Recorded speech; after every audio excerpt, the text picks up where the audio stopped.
Neste vídeo nós vamos ver o que significa quando Pedro disse acrescentar à sua fé, quando ele escreve aos crentes em 2 Pedro, capítulo 1, versículo 5.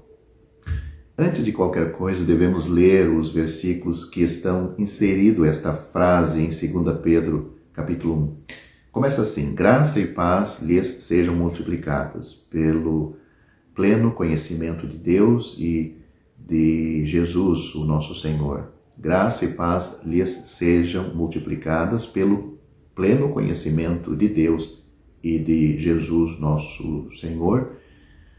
Seu divino poder nos deu todas as coisas de que necessitamos para a vida e para a piedade, por meio do pleno conhecimento daquele que nos chamou para a sua própria glória e virtude. Por intermédio destas, ele nos deu as suas grandiosas e preciosas promessas, para que por elas vocês se tornem participantes da natureza divina e fugissem da corrupção que há no mundo causado pela cobiça. Por isso mesmo, empenhe-se para acrescentar à sua fé a virtude o conhecimento, ao conhecimento o domínio próprio, ao domínio próprio a perseverança a piedade, a piedade a fraternidade e a fraternidade o amor. Então isso está em 2 Pedro, capítulo 1, do versículo 2 ao 7, foi o que eu li. Um dos propósitos de Pedro ao escrever era estimular o crescimento espiritual de seus leitores, os salvos. Como vemos no capítulo 3, versículo 18, ele disse: antes crescei na graça, no fim dessa epístola, crescei na graça e no conhecimento de nosso Senhor e Salvador Jesus Cristo. Isso está no capítulo 3 desta segunda epístola, versículo 18. Esse crescimento começou com a fé deles no Senhor Jesus, que eles receberam por meio dos atos justos de nosso Deus e Salvador Jesus Cristo. Isso está no versículo 1 deste livro, capítulo 1, versículo 1. Pedro, como outros escritores do Novo Testamento, enfatiza que a fé sempre produz resultados que demonstrarão sua realidade na vida do crente.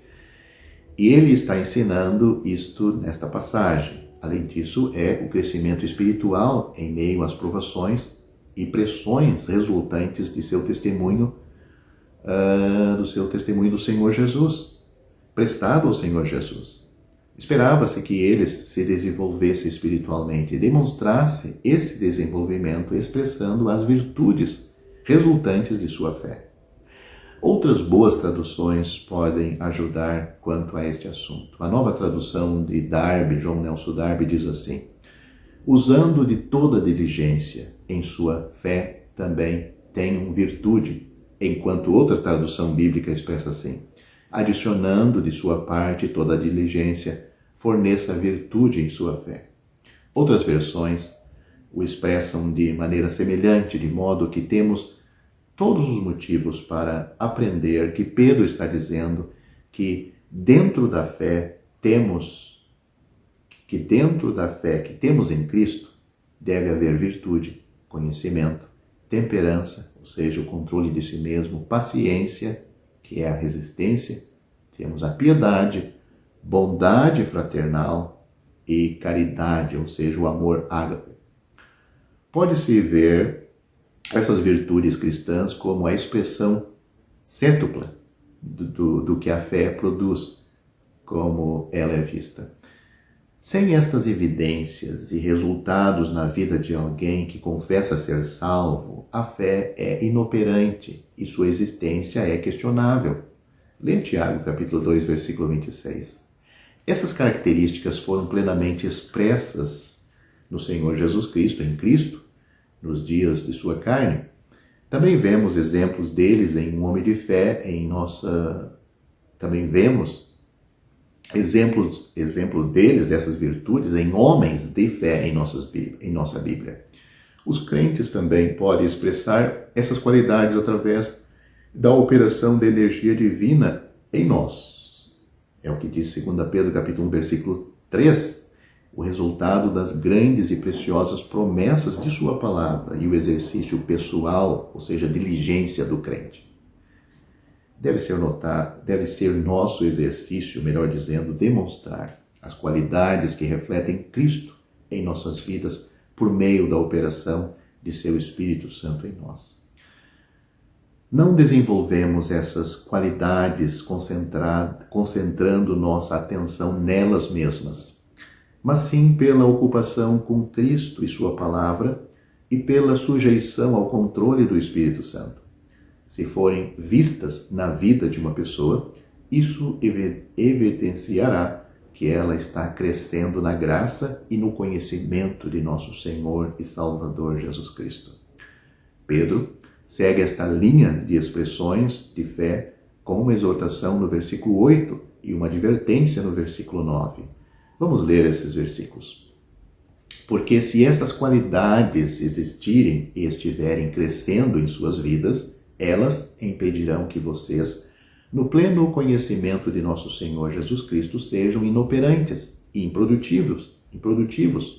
Todavia, se alguém não as tem, está cego, sem ver o que está perto, esquecendo-se da purificação dos seus antigos pecados. Essas coisas estão no crente pela fé em Cristo.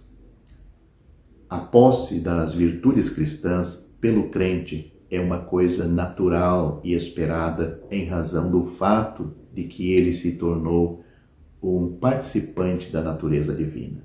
Essas virtudes não estão no crente para ele ganhar a salvação, nem para ele preservar a salvação, mas estão nele e pode estar nele e se espera dele pelo resultado de que ele já foi salvo.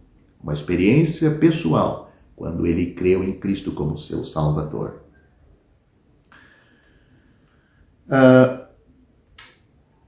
Estas virtudes devem ser mais do que simplesmente residir ou estar em nós. Elas devem abundar, o que significa que devem crescer até o ponto máximo de abundância. É isto que o apóstolo esperava dos crentes da sua época e é o que Deus espera ainda em nossos dias.